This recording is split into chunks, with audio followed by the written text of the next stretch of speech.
When you record so much audio talking about hockey every single day like I do, the days start to blend together, the videos start to blend together, and the conversations that we have sort of become this coagulated mess that feels like a piece of taffy stretching itself out of all the elements we've conversed about over the past few weeks combined. So when I say that this video is kind of just another recycling of topics from prior videos, believe me when I say I apologize for my lack of originality. This is a conversation we've had multiple times before when it comes to this player and the situation on his current hockey team.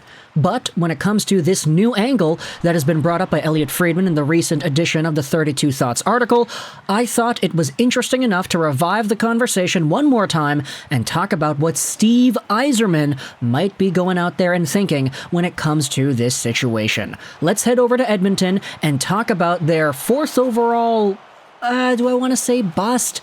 Maybe not necessarily bust, but underperforming player, let's just say. The Ox himself, Jesse Puljujarvi. Now, if you've been paying attention to the channel the past few weeks, you would know exactly what's going on with this guy. Puljujarvi was a top pick. He was supposed to be elite. He was supposed to be a 30 to 35 goal scoring 80-point potential player as a power forward guy with some really good hands and play along the boards.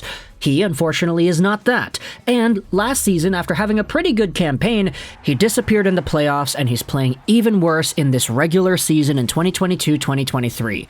He's been kind of molded into more of a hitter rather than the guy that was facilitating offense like he had been last season, and it really has been a bad trajectory the past few months here, especially with the fact that he's making $3 million a season till the end of this season. So he will be needing a new contract, and with the way he's been playing recently, it's kind of like, okay, the Oilers don't know how much they really should be shelling out to this guy because he was supposed to be really good. He was all right last year, but he's declined since then, so what exactly is the price tag on that? What's his morale level at? That's another question as well. We already made the video going over the comments that Puljujarvi made to a Finnish media outlet about how he's uncertain of his own future in the NHL because he doesn't know if he's actually fit for being a scorer. This is why we head over onto Friedman and the most recent edition of 32 Thoughts. How Vancouver ended up in a tough spot with Bo Horvat. By the way, yeah, that's a conversation we've been having a lot recently as well. The Bo Horvat thing is kind of all over the YouTube channel right around now. But when it comes to the fifth thought that Friedman has when it comes to Jesse Puljujarvi, this is what he writes when it comes to the situation in Edmonton. I do think, by the way, this is thought number 6, not thought number 5, this will be Jesse Puljujarvi's last season in Oiltown, with everyone recognizing it is time for a fresh start. The question is when that happens. At times, I've heard Anaheim, Carolina, and Detroit have at least looked at it, but I don't think anything's ever been close to what the Oilers would consider. Right now, battling with injuries and for the playoffs, they don't want to be shorthanded. But when they get healthy, they'll look at trade options or possibly even waivers. If it goes to next summer, I'd imagine Edmonton doesn't qualify him and he signs elsewhere. Hope he finds inner peace well before then. By the way, props to Elliot for going out there and saying that last part. Puljujarvi, of course, is a pretty cool dude. Like, he's a pretty funny guy, and he has some really cool interviews that he does once in a while. So I think a lot of people acknowledge that the human element to Puljujarvi and his personality, there's nothing wrong there. He's a cool guy. It's just his overall hockey playing side to his career has not really been all too consistent, nor has it been all too great either. Therefore, you just gotta hope that this fine young lad has himself the inner peace before he finds himself in a different NHL organization, because he's definitely talented enough to play in the NHL, I feel. It's just the way he's been played, how he's been producing, it's so up and down that the Oilers have not really been a great landing spot for Puljujarvi and his services.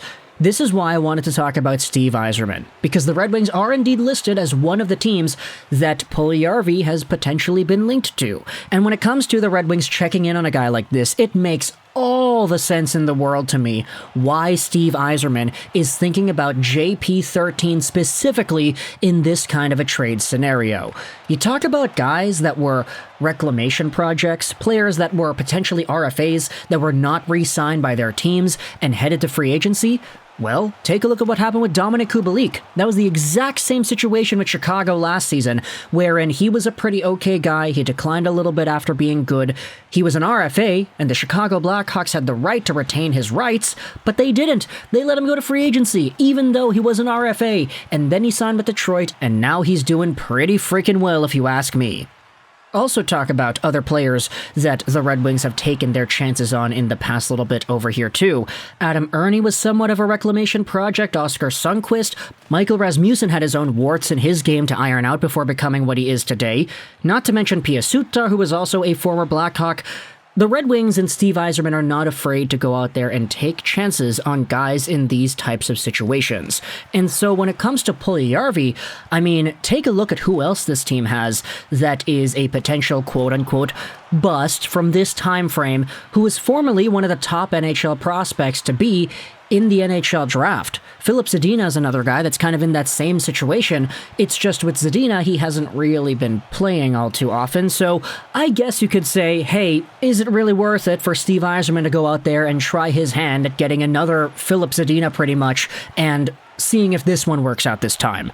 Because for Jesse Puljujarvi, I mean, he's had his ups and downs, and he is currently on a down. The Oilers, should they trade him today, would be selling low on this guy. And it's to the point that you take a look at what the San Jose Sharks had for their Erik Karlsson situation. We saw that Frank Saravalli quote that said that if the Sharks were offered Erik Karlsson for Jesse Puljujarvi, straight up, they would not do that move. Even Karlsson with 50% retained, they would not do that move. Actually, I should have said that the other way around, excuse me for a little bit. But either way, Puljujarvi's trade stock is so freaking low that, I mean, if the Red Wings really wanted to go out there and take a chance on him, firstly, Steve Yzerman probably has himself an idea in his own mind as to what Puljujarvi is and what he could do to potentially improve, because I think Stevie Y's a pretty smart guy. I think most people would agree with me on that too.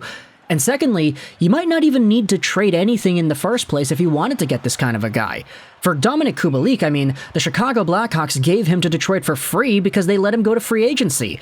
If the Oilers are able to do something similar with Puljujarvi, and no other NHL team is out there actually willing to give up the amount of assets that Edmonton would want in a Puljujarvi trade, then maybe all Stevie Y has to do is wait. Say, hey, Dominik Kubalik was a free agent last year. 1 year later, we'll wait for Puljujarvi to become one as well, and then we'll bring him under our wings, literally, and try to form him into the player that he can be. Because, I mean, Puljujarvi's only 24 years old. He definitely still has time to become good. It's just, when you have, what is he at right now? 6 points in 30 games played. Obviously, he's playing with McDavid some nights. He's playing with other really good players other nights. Sometimes he's out of the top 6 entirely. It's just, I feel like there's so much to unlock here with Puljujarvi, not just skill-wise, but mentally too. The fact that he's going out there and talking to the media in Finland about how he doesn't know if he's going to be an NHL player in the foreseeable future, like, that's not a good sign. Somebody get this guy a sports therapist right away, get him to be talking about what it is that he feels he's capable of and how he's not accomplishing that. If Stevie Y is the guy to go out there and try to give these resources to Puljujarvi, then hey, be my guest. Because at the end of the day, I was always a believer in this guy. I put him in the same tier as Laine and Matthews back in the 2016 draft.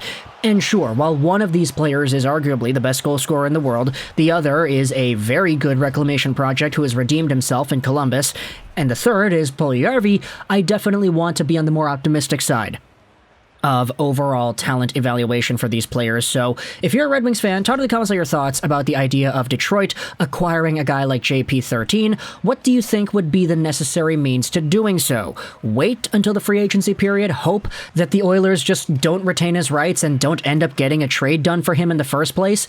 Or would you rather say, okay, here, Ken Holland, take yourself a third or a fourth or something. Take that 4th overall draft pick and we'll send you a 4th round pick for him instead.